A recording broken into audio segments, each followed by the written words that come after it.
Legendary Passages, Episode 5x, The Labors of Heracles. The first 8 labors, from E.M. Berens Handbook of Mythology.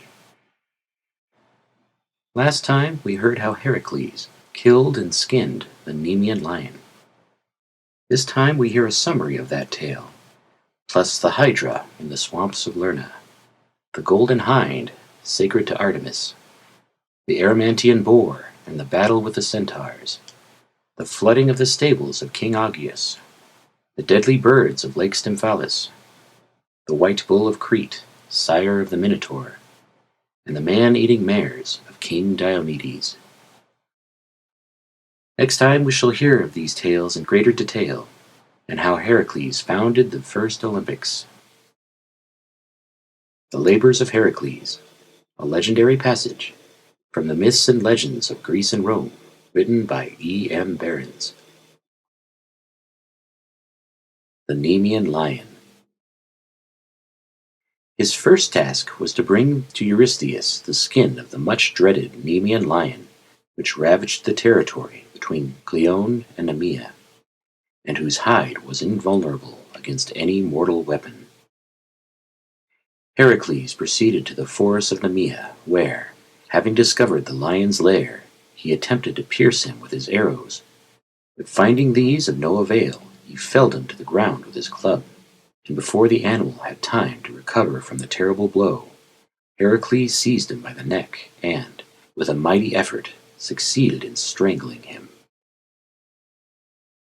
He then made himself a coat of mail of the skin, and a new helmet of the head of the animal. Thus attired, he so alarmed Eurystheus by appearing suddenly before him, that the king concealed himself in his palace, and henceforth forbade Heracles to enter his presence, but commanded him to receive his behests for the future through his messenger Copreus. The Hydra. His second task was to slay the Hydra, a monster serpent, the offspring of Typhon and Echidna, bristling with 9 heads, one of which was immortal. This monster infested the neighborhood of Lerna, where she committed great depredations among the herds. Heracles, accompanied by his nephew Iolaus, set out in a chariot for the marsh of Lerna, in the slimy waters of which he found her. He commenced the attack by assailing her with his fierce arrows, in order to force her to leave her lair, from which she at length emerged, and sought refuge in a wood on a neighboring hill. Heracles now rushed forward and endeavored to crush her heads by means of well-directed blows from his tremendous club. But no sooner was one head destroyed than it was immediately replaced by 2 others. He next seized the monster in his powerful grasp, but at this juncture a giant crab came to the assistance of the Hydra and commenced biting the feet of her assailant. Heracles destroyed this new adversary with his club, and now called upon his nephew to come to his aid. At his command, Iolaus set fire to the neighboring trees and, with a burning branch, seared the necks of the monster as Heracles cut them off, thus effectively preventing the growth of more. Heracles next struck off the immortal head, which he buried by the roadside, and placed it under a heavy stone. Into the poisonous blood of the monster he then dipped his arrows, which ever afterwards rendered wounds inflicted by them incurable. The Horned Hind. The third labor of Heracles was to bring the horned hind, Serenitus, alive to Mycenae. This animal, which was sacred to Artemis, had golden antlers and hooves of brass. Not wishing to wound the hind, Heracles patiently pursued her through many countries for a whole year, and overtook her at last on the banks of the river Ladon. But even there he was compelled, in order to secure her, to wound her with one of his arrows, after which he lifted her on his shoulders and carried her through Arcadia. On his way he met with Artemis with her brother Phoebus Apollo, when the goddess angrily reproved him for wounding her favorite hind. But Heracles succeeded in appeasing her displeasure, whereupon she permitted him to take the animal alive to Mycenae. The Eyrmantian Boar. The fourth task imposed upon Heracles by Eurystheus was to bring alive to Mycenae the Eyrmantian Boar, which had laid waste the region of Eyrmantia, and was the scourge of the surrounding neighborhood. On his way thither he craved food and shelter of a centaur named Pholus, who received him with generous hospitality, setting before him a good and plentiful repast.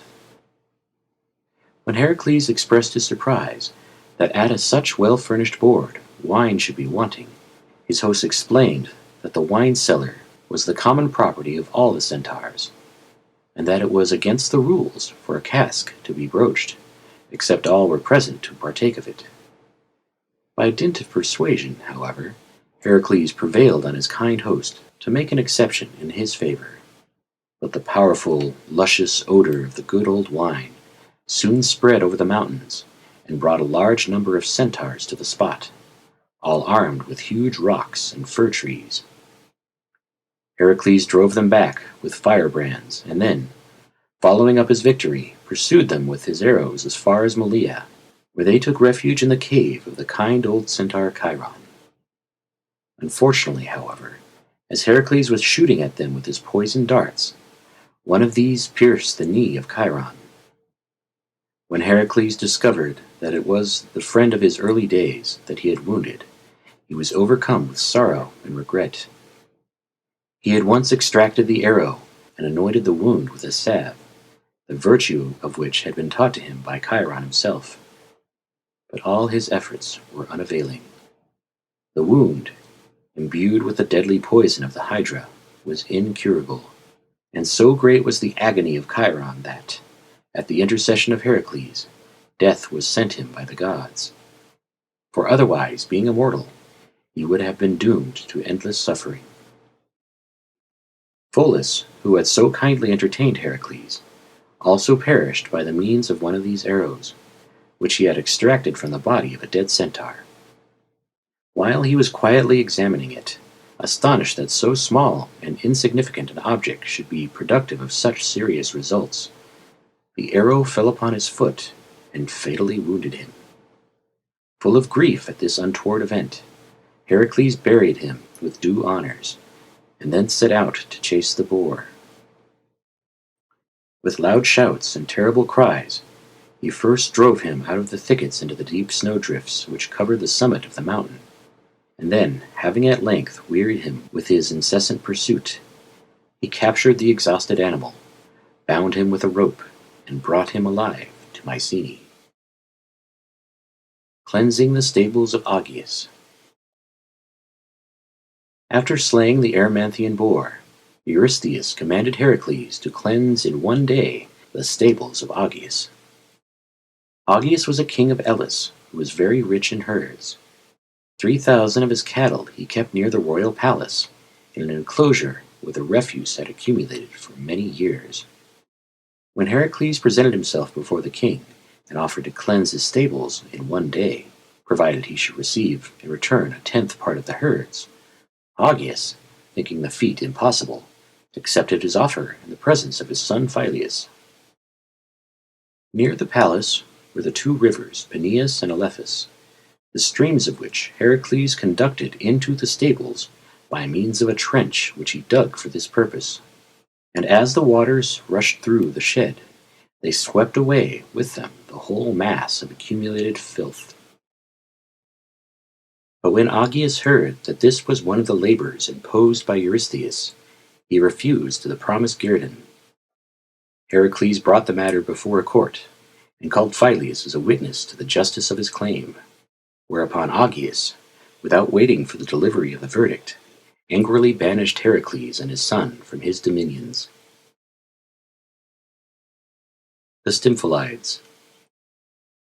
The sixth task was to chase away the Stymphalides, which were immense birds of prey who, as we have seen in the legend of the Argonauts, shot from their wings feathers sharp as arrows. The home of these birds was on the shores of Lake Styphalis, in Arcadia, after which they were called, where they caused great destruction among men and cattle. On approaching the lake, Heracles observed great numbers of them, and, while hesitating how to commence the attack, he suddenly felt a hand on his shoulder. Looking round, he beheld the majestic form of Pallas Athene, who held in her hand a gigantic pair of brazen clappers made by Hephaestus, with which she presented him, whereupon he ascended to the summit of a neighboring hill, and commenced to rattle them violently.